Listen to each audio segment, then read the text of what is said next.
ხოლო ბათუმის ხელოვნების ცენტრში ხელოვნების საერთაშორისო კინოფესტივალი მემკვიდრეობა ოფიციალურად გაიხსნება. 5 ქვეყნის 80-მდე ფილმიდან 18 ნამუშევარი შეარჩიეს.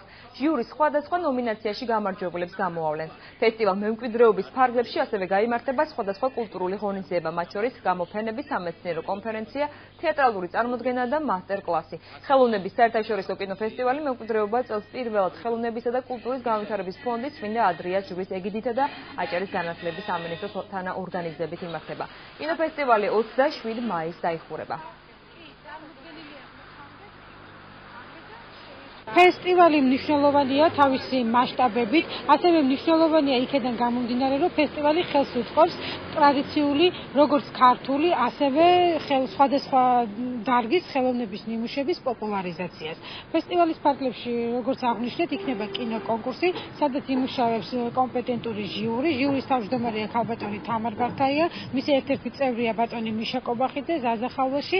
შესაბამისად გამოვლინდება კინოკონკურსში სხვადასხვა სახის ნომინანტები, მათ შორის საუკეთესო რეჟისორი, საუკეთესო დოკუმენტური ფილმი, საუკეთესო ტელეგადაცემა, საუკეთესო სრულმეტრაჟიანი და მოკლემეტრაჟიანი ფილმები.